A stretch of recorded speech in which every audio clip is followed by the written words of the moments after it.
Saudaraku, suatu kali saya berbincang dengan seorang sahabat yang dapat dikatakan sebagai seorang pengusaha sukses. Dan juga di sebelahnya ada sahabat saya yang lain yang karirnya cukup moncer dalam usia yang relatif muda, kurang dari 40 tahun. Mereka sudah menduduki posisi-posisi yang biasanya baru akan dinikmati orang ketika usianya 55 tahun ke atas. Begitu juga dengan kesejahteraan yang mereka miliki.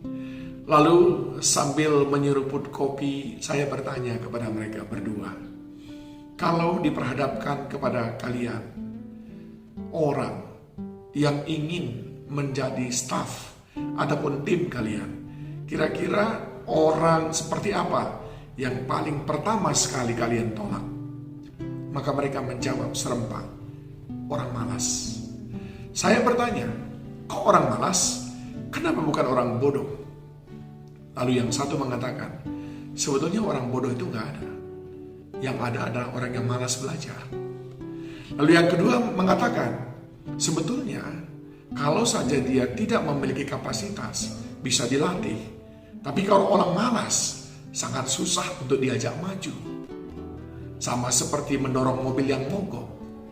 Nah, akhirnya saya mengerti, saudaraku, mengapa Yesus Kristus mengajarkan kepada murid-muridnya untuk bekerja sangat keras.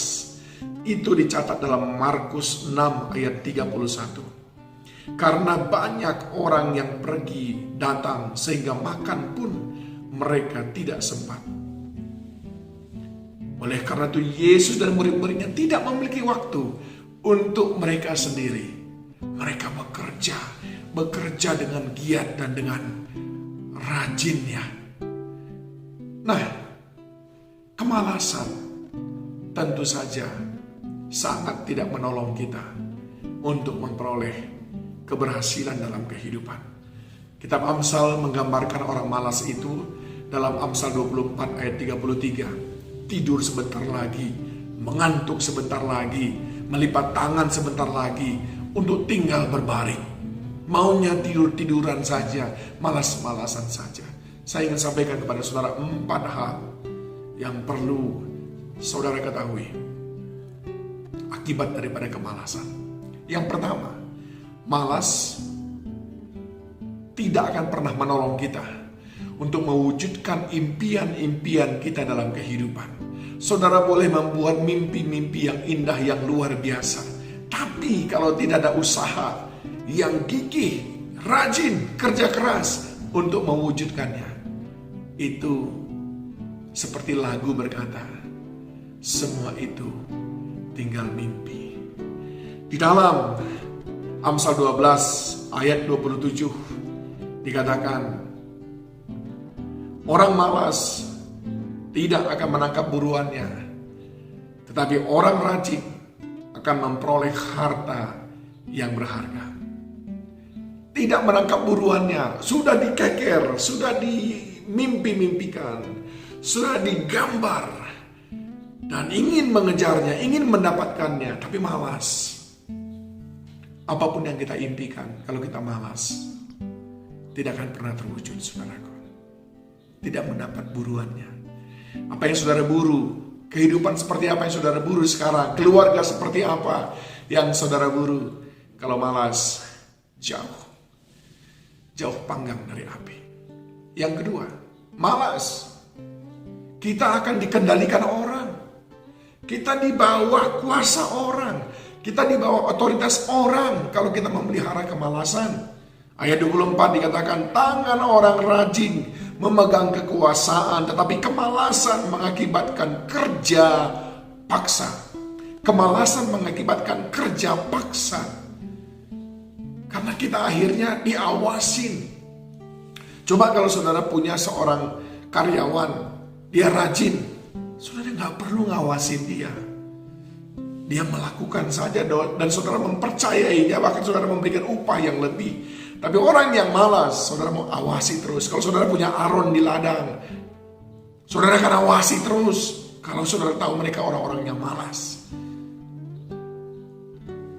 kemalasan mengakibatkan seperti mereka seolah-olah orang-orang yang ikut dalam kerja paksa. Yang ketiga, malas menjadikan kita miskin. Tangan yang lamban membuat miskin, tetapi tangan orang rajin menjadikan kaya. Amsal 10 ayat yang keempat. Dari mana datangnya kemiskinan? Salah satunya adalah dari kemalasan. Saya nggak usah cerita panjang lebar soal ini, saudaraku. Dan ini sudah sangat jelas sekali. Dan yang keempat, malas menghancurkan rumah tangga, menghancurkan keluarga. Karena apa-apa pun nggak ada. Akhirnya saling menyalahkan. Lalu mulai ada yang merasa ini sudah tidak nyaman. Pengkhotbah 10 ayat 18. Oleh karena kemalasan runtuhlah atap, dan oleh karena kelambanan tangan bocorlah rumah. Oleh karena kemalasan runtuh atap rumah. Oleh karena lambat, kemana-mana lambat, bocorlah rumah. Anggota yang ada di rumah mulai melihat, mau ke dapur gak ada apa-apa, mau ke ruang tamu gak ada apa-apa, ingin ganti sepatu gak bisa.